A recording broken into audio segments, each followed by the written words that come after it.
Hi Pisces, welcome. Love reading tayo ngayon. Be open-minded po, hindi po halos lahat makaresonate. And thank you nga po pala sa mga nag-subscribe, lalo-lalo na po sa mga bumabalik. Marami pong salamat. Give me the message for Pisces. Ano yung mensahe sa'yo? Give me the message for Pisces. Revival.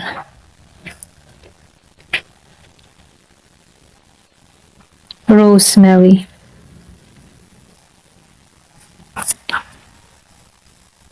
Mag-work.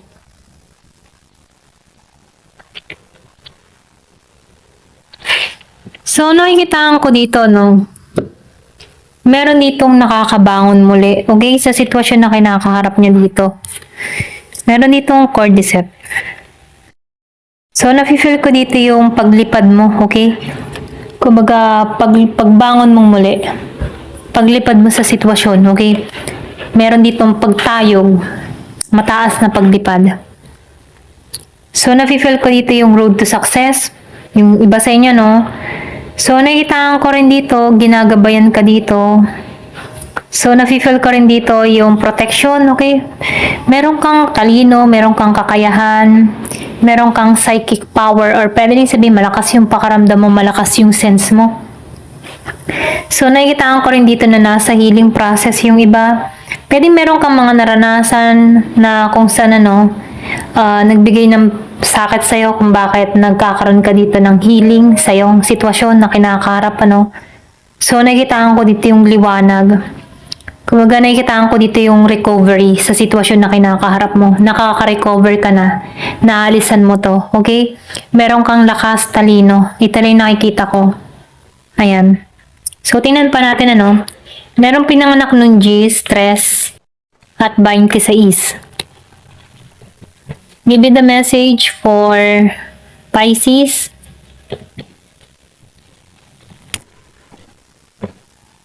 So, nakikitaan ko dito, open yung crown chakra mo, okay?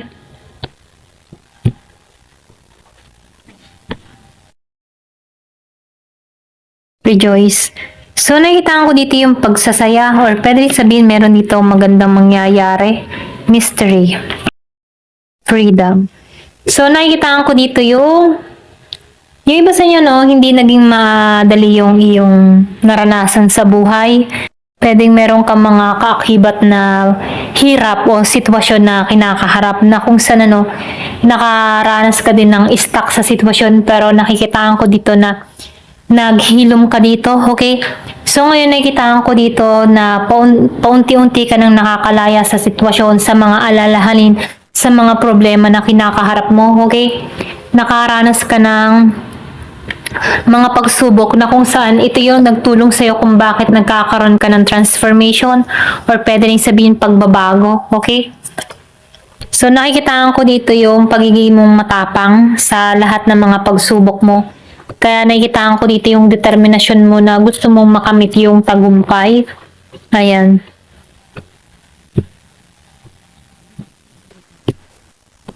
Pwede yung iba sa inyo humihiling ka ng pagiging malaya or maging malaya na sa sitwasyon, okay? So, makakamit mo to. Ikaw yung susi, ikaw din yung dapat kumilos dito. Ikaw yung magpapasya, ikaw ang may hawak ng kalayaan mo dito, okay? Lalo-lalo na sa mga nakaraan na naranasan mo. So, meron ditong life purpose.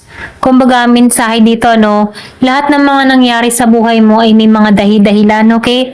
Pero ganun pa man, nakikitaan ko dito na meron ditong pagbuo muli sa puso mo, or pwede rin sabihin na magiging maayos din ng lahat. Kasi nakikitaan ko dito, merong healing na nangyayari sa'yo, at nakikitaan ko dito na may babalik mong muli yung kumpiyansa mo, confident mo, So, nakikitaan ko rin dito yung iba sa inyo travel, or pwede rin sabihin nagbabala ka mag-travel or mga ibang bansa, Pwede rin ito yung nais ng puso mo, or pwede rin sabihin dito mo makilala ang taong matagal mo nang inaasam, okay? So, meron ditong self-respect. So, nakikitaan ko rin dito, natutunan mo ding irespeto yung sarili mo, okay? Dito ka nag-umpisa, okay? Ito rin nakikita ko, yung makita yung halaga mo, may respeto yung sarili mo, at mahalin mo yung sarili mo.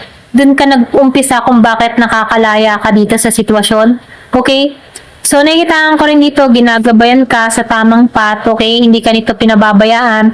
May spirit guide mo or pwede rin guardian angel mo, hindi ka pinababayaan na maligaw ng landas. Okay?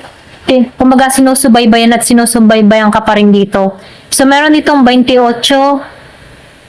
So, connection yung sinabi ko nga kanina, meron ditong parating, okay? Or pwede rin sabihin na yung iba sa inyo magkaiba, okay? Pwedeng makilala mo to travel or pwede rin sabihin online, okay? Meron ditong pagitan nasa ibang bansa or pwede nasa isang malayong lugar, okay?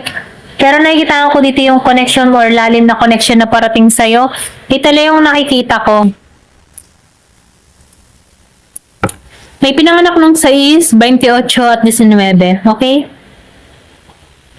So, nakikitaan ko dito yung romantic na scenario. Okay? New connection dun sa iba. Ang parating. Give me the message. Ano pa yung mensahe?